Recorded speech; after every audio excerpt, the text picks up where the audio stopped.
नमस्कार मित्रांनो, जय महाराष्ट्र। या क्षणाची सर्वात मोठी बातमी समोर येत आहे। बातमी आहे शिवसेनेच्या गोठ्यातून आता उद्धव ठाकरेंकडून कोर्टामध्ये हा व्हिडिओ दाखवला जाणार। त्यामुळे आता शिंदेची उलटी गिनती सुरू होणार। म्हणूनच काय तर मित्रांनो, कोर्टाकडून उद्धव बाळासाहेब ठाकरे यांना तारीख पे तारीख कोर्ट देताना दिसत आहे। अशी चर्चा आता महाराष्ट्राच्या राजकारणामध्ये सुरू झाली आहे। न्यायालयात न्यायाधीश येतात जातात, पण ठाकरेंच्या केसचा निकाल काही लागताना दिसत नाही। अशातच सोशल मीडियावर एका पोस्टने सर्वांचे लक्ष वेधून घेतले आहे।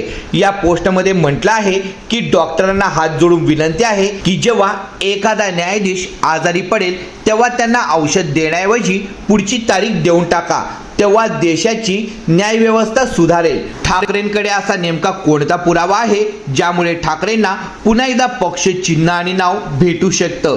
चला तर बघूयात काय आहे ही संपूर्ण बातमी। त्या अगोदर मित्रांनो, आपण जर का आपल्या चॅनलवर नवीन असाल तर आत्ताच आपल्या न्यूज चॅनलला सबस्क्राईब करा, लाईक करा, व्हिडिओ आवडला असेल तर जास्तीत जास्त शेअर करा व शेजारच्या बेल आयकॉनला क्लिक करा। महाराष्ट्रातल्या तमाम शिवसैनिकांचं लक्ष लागून असलेली शिवसेनेच्या नावाच्या आणि चिन्हाच्या संदर्भातली अतिशय महत्त्वाची, तुम्हा सर्वांना ही तारीख लक्षात असेल, 21 जानेवारी, ज्यावेळेस जस्टिस सूर्यकांत यांनी ही अंतिम तारीख दिली होती। आणि यावेळेस शिवसेनेची सलग 2 दिवस सुनावणी चालेल आणि सलग 2 दिवस इतर कुठलीही महत्त्वाची केस न घेता फक्त शिवसेनेची सुनावणी होईल, अशा प्रकारची 21 जानेवारी तारीख दिली होती। आता 21 जानेवारीला नेमकं काय घडलं? 21 जानेवारीला तारीख मिळाली 18 फेब्रुवारी, म्हणजे आजची तारीख।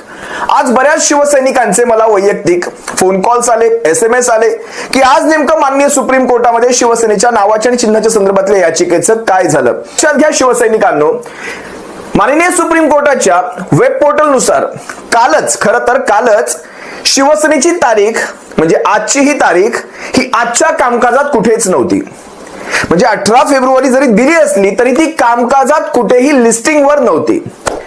आणि ही तारीख म्हणजे आज, ज्या वेळेस म्हणजे आजही माझी कुठेतरी अपेक्षा होती काहीतरी घडेल, कुठेतरी मेन्शनिंग होईल, लिस्टिंग होईल, आणि ही तारीख आज कमीत कमी पुढची तारीख देण्यासाठी का होईना सुनावणीसाठी येईल। जज म्हणतील कपिल सिब्बल तुम्हाला किती दिवस पाहिजेत? तर मग कपिल सिब्बल म्हणतील दिवस नको माय लॉर्ड, मला काही तास हवेत, मला तुम्ही अगदी 45 मिनिटे द्या, 45 मिनिटांमध्ये मी या केसचा निपटारा पुन्हा लावेल।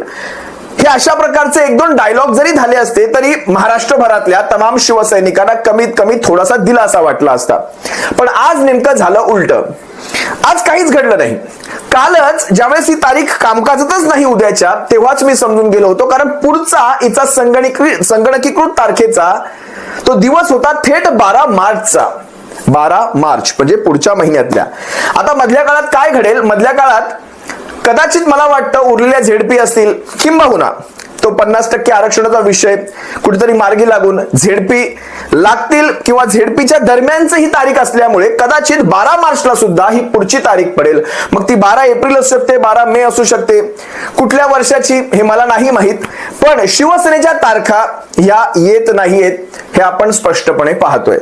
आता खरं तर आभार जस्टिस चंद्रचूड यांचेच मानावे लागतील, कारण त्यांच्या 2-2.5 वर्षांच्या काळामध्ये आपण सर्वांनी पाहिलात कमीत कमी म्हणजे त्याच्यावर निकाल लागला नाही, पण कमीत कमी काही तारखा त्याच्यामध्ये सुनावणीला आल्या। कमीत कमी म्हणजे विधानसभेच्या अध्यक्षांना कमीत कमी त्याच्यावर सुनावणी घ्यावी लागली, आपण सर्वांनी पाहिला। काही का असेना पण DY चंद्रचूडांनी थोडी बहुत का होईना या याचिकेवर सुनावणी दिली। 145 पानांचा निकाल दिला। 145 पानामध्ये त्यांनी राज्यपालही झापले, त्यांनी विधानसभेचे अध्यक्षही झापले, अगदी इलेक्शन कमिशन ऑफ इंडियाला सुद्धा झापलं। या तिघांना झापत असताना DY चंद्रचूड यांनी मात्र तिजोरीच्या किल्ल्या चोराच्या हातात सोपवल्या। शिवसेना ज्यावेळेस पुन्हा ज्यावेळेस सुप्रीम कोर्टात जाते त्यानंतर मात्र जजेसच्या बदल्यांचा सिलसिला चालू होतो। मग जस्टिस ललित, तुम्हाला सुरुवातीला जस्टिस ललित असतील, जस्टिस रामण्णा असतील, DY चंद्रचूड असतील, अगदी जस्टिस संजीव खन्ना असतील, जस्टिस भूषण गवई असतील, त्यानंतर आता आलेले जस्टिस सूर्यकांत असतील, बदल्यांचा सिलसिला चालू आहे। जस्टिस येत आहेत, जस्टिस जात आहेत, पण शिवसेनेची तारीख मात्र सुनावणीला येत नाही। मधल्या काळामध्ये कुत्र्या मांजरांची केसेस सुनावणीला येतात, अगदी समलैंगिक लोकांची ती त्या विषयांवर सुद्धा सुनावण्या होतात, पण शिवसेनेसारखी म्हणजे देशामध्ये ही लिटमस टेस्ट आहे, ही सुरुवात आहे। आम्ही जात्यात पडलेलो आहोत, बाकी सारे सुपामध्ये आहेत. या देशाची लोकशाही जगेल की मरेल याचा फैसला या शिवसेनेच्या केसवर होणार आहे आणि याचाच दाखला पुढच्या सर्व केसेसला दिला जाणार. त्या केससाठी मात्र कुणाकडेही वेळ नाही. मी काल विनोदामध्ये एक वाक्य ऐकलं होतं की यापुढे जर एखादा न्यायाधीश जर दवाखान्यात जाऊ लागला, डॉक्टरकडे गेला आणि त्याला विचारलं ह्या आजाराबद्दल मला अशा काही समस्या आहेत, तर डॉक्टर त्याला औषधोपचार करण्याऐवजी त्याला पुढच्या तारखा द्याव्यात. आपोआप सगळे निकाल वेळेवर लागतील. म्हणजे एखाद्या गोष्टीचं महत्वच कमी झाल्यानंतर, म्हणजे आज मीडिया त्याची साधी दखल सुद्धा घेत नाही. म्हणजे विचार करा, इथपर्यंत लोकांनी सुद्धा विचार करायचं सोडून दिलं. लोकांना समजून गेलं की ह्या देशामध्ये न्याय व्यवस्था जिवंत आहे की मृतावस्थेत पडलेली आहे माहित नाही. पूर्वी असायचं, लोक म्हणायचे मी तुला कोर्टात पाहून गेल, म्हणजे किती विश्वास असायचा तो कोर्टाचा. काही असेल तरी कोर्टात पाहून गेल. कोर्टामध्ये ह्या ढिगभर रांगा लागलेल्या असतात तरी सुद्धा लोकांचा पण आता तो विश्वास सुद्धा राहिलेला नाही. मी तुम्हाला काल एक व्हिडिओ दाखवण्याचा प्रयत्न केला होता ज्यामध्ये सन 2018 मध्ये, कारण सगळ्यात महत्वाचा माननीय सुप्रीम कोर्टामध्ये शिवसेनेकडनं जो पुरावा जाणार आहे तो हाच असणार आहे. शिवसेनेची घटना आणि शिवसेनेच्या घटनेप्रमाणे आणि राज्य इलेक्शन आयोगाच्या, चुनाव आयोगाच्या तुमच्या राष्ट्रीय कार्यकारिणीच्या बैठका आणि त्याप्रमाणे त्याचे काही नोंदी ह्या आवश्यक असतात.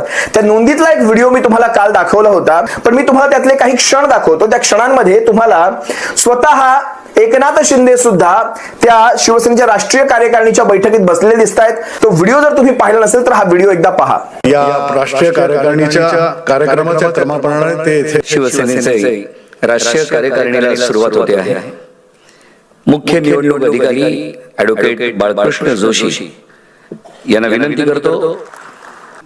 निवडणूक आयोगाच्या निर्देशाप्रमाणे प्रत्येक राष्ट्रीय पक्षाला दर 5 वर्षांनी निवडणूक घेणे बंधनकारक आहे. त्याप्रमाणे शिवसेना पक्षाने माझी निवडणूक अधिकारी म्हणून नेमणूक केली. त्यानंतर मी निवडणुकीचा कार्यक्रम जाहीर केला. त्याप्रमाणे या निवडणुकीमध्ये मी शिवसेना पक्ष प्रमुख 1 जागा, शिवसेना नेते 13 जागा आणि शिवसेना उपनेते 21 जागा यासाठी निवडणूक जाहीर केली. इथे जाहीर करतो की शिवसेना पक्ष प्रमुख म्हणून एकच पद आहे आणि त्या पदासाठी एकच अर्ज आलेला आहे आणि त्यानुसार माननीय श्री उद्धव बाळासाहेब ठाकरे हे शिवसेना पक्ष प्रमुख म्हणून निवडून आलेले आहेत असे मी जाहीर करतो. आपल्याकडून अपेक्षा करतो ह्या ठरावाच्या बाजूने तुमचं मत हात वरती करून प्रकट करा. आभारी. न्याय व्यवस्थेला जर स्वतःची गरिमा, स्वतःचा आब राखायचा असेल तर न्याय व्यवस्था, या देशाची न्याय व्यवस्था जी अंतिम घटका मोजते, ती न्याय व्यवस्था कदाचित एक तरी तारीख अशी येईल. आता उद्धव साहेब अगदी विनोदाने म्हणाले होते केसचा निकाल लागेल 50-60 वर्षांनंतर लागेल, तेव्हा लागेल, पण निकाल लागेल. पण ज्यावेळेस शिवसेनेची याचिका खऱ्या अर्थाने सुनावणीला येईल त्यावेळेस हे व्हिडिओ, त्याचबरोबर त्याचे दस्तावेज जे आपण इलेक्शन कमिशन ऑफ इंडियाकडे सादर केले होते, त्याच्यावर इलेक्शन कमिशन ऑफ इंडियाचा तो ठप्पा आहे, त्यांच्याकडे साऱ्या आपण पोचपावत्या केलेल्या आहेत. खऱ्या अर्थाने शिवसेनेकडे राष्ट्रीय कार्यकारिणी त्यावेळेस जवळपास 96% होती. 3-4% इकडे तिकडे हल्ली होती. तुम्हा सर्वांना या संदर्भात काय वाटतं? आपण सर्वांनी त्यावर व्यक्त व्हावं. पाहूयात पुढची तारीख केव्हा असेल, काही बदल होत आहेत का, अगोदर येते का, त्या संदर्भात मी तुम्हा सर्वांशी बोललो.